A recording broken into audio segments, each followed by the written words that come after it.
We're going to turn our attention to the other side of the country now, moving away from India and back towards Afghanistan. Because as we've talked about before, the border area between Pakistan and Afghanistan is hardly a border. It's an area. The federally administered tribal areas. Federally administered is an optimistic phrase to be using because there is no administration in this rough and tumble mountainous region between Afghanistan and Pakistan. Recently, though, the Pakistani army has gone into these border regions, in particular into a place called the Swat Valley, in an effort to root out extremists and a nascent Taliban movement inside of Pakistan, a Taliban movement that is of course related to the Taliban in Afghanistan and to their erstwhile allies, Al-Qaeda.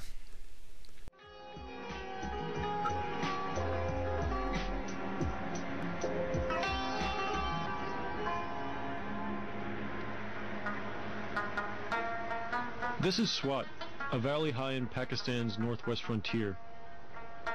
Though it's near the troubled border with Afghanistan, Swat has long been a peaceful place, but not anymore.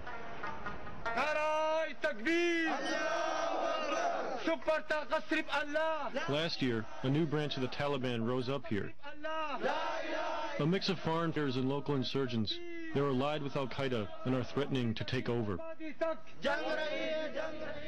مولانا فضل الله چې کوم درس د قرآن پاک شروع کړی دی د هغې سره زموږ د ټول قوم متفق دی ستونه دي که موږ فوج ته نقصان رسوو انتظامیې ته نقصان رسوو د ځان نه خپل لاسونه کټ کوو. Late last October, these Taliban began sweeping through towns like this one. Now the fear is that an Islamic insurgency could spread through the heart of the country.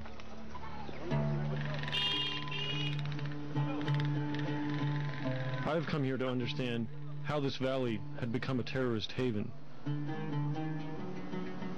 Swat was once the crown jewel of the country's tourism trade, but because of the Taliban's presence, all the hotels are empty.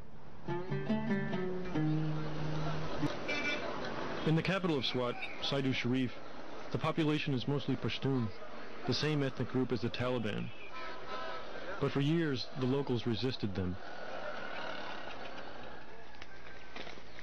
This man told me that the Taliban recently tried to impose their violent brand of Islam on his mosque. طالبان جراله منګه ټول ز په خپل بګي موجود او جمعې ورځ وا هغه ته منګه خبر وکړه چې به منګه مسلمانان یو شریعت تاسو شریعت نو منئ منګ شریعت دنه پزړه کې شریعت دنه د زړه شه دی نو منګه شریعت منو منګ مسلمانان یو بلکې پورا امن باندې دا شریعت والا چې بده کې زونه شي بده کې بي ګناه خلک منډ شي او تاسو مهرباني وکړئ تاسو دې نه ځای تاسو ځای. But the Taliban were digging in, building this massive madrasa on the edge of town. It was the base of their leader, a mysterious cleric known as the Radio Mullah. His daily broadcasts quickly attracted a following.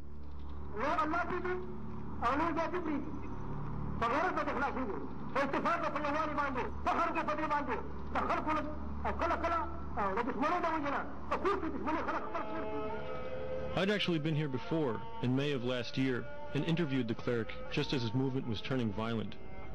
His name is Maulana Fazlullah. At the time, he forbade me or anyone else from taking his picture.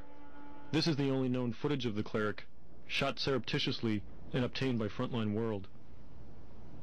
Fazlullah represents the new face of Taliban that analysts here have been warning about. We should remember the Taliban were never defeated by the Americans. They were routed and they fled Afghanistan and came into Pakistan. The Afghan Taliban and Al-Qaeda, who are living in Pakistan, have nurtured a whole new generation of Pakistani extremists.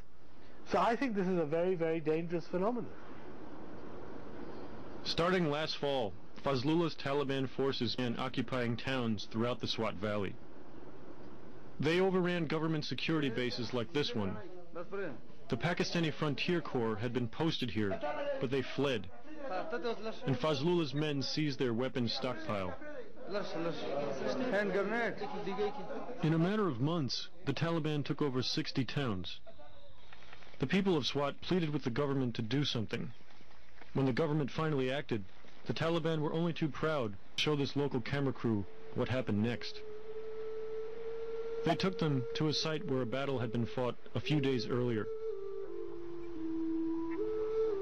These government frontier corpsmen had tried to take on the Taliban, but poorly trained and outnumbered, they were routed. The Taliban have left their bodies in a field as a warning to others. And then they took their terror tactics a step farther. The Pakistani Taliban began beheading people who stood in their way. This policeman was one of them. They displayed his body in public and left this note which says, "Those people who serve America, the same thing will happen to them. They will face the same fate."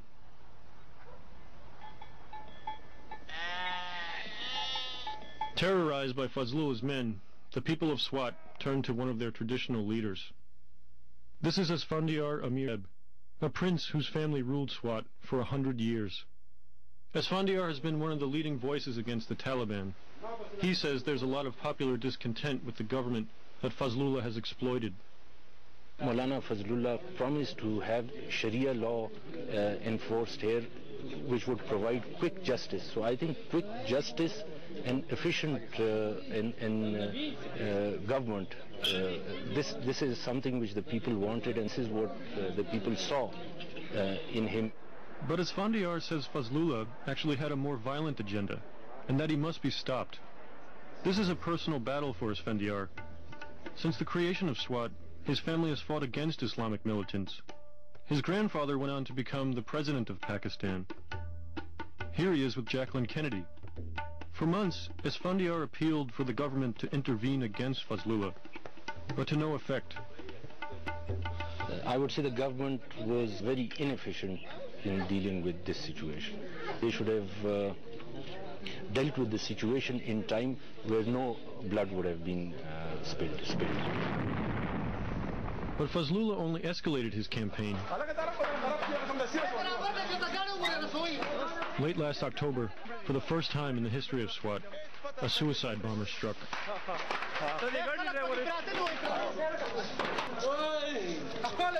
20 Frontier Corps men were killed, and many civilians wounded. Taliban violence like this has now spread across the country. In the last 6 months, 800 people have been killed in terrorist attacks. The government has been unable to stop it.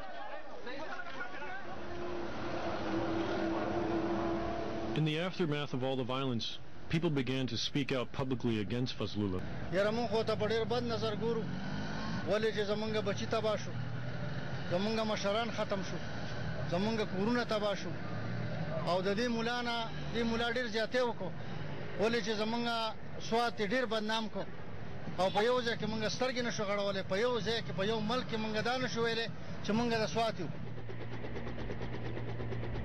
Finally, 2 months into the uprising, President Musharraf acted. He sent 20,000 ground troops into Swat to take on Fazlullah's men and declared a state of emergency. इंतहा writ of government को अपने हाथ में ले रहे हैं और मेरी नजर में ये पाकिस्तान की सालिमियत पे एक डायरेक्ट चैलेंज फेंक रहे हैं। ये बहुत ही संगीन सूरत हाल है दहशतगर्दी और इंतहाबंदी की। But Fazlullah remained defiant and continued to broadcast radio messages, even as his men fought off the army.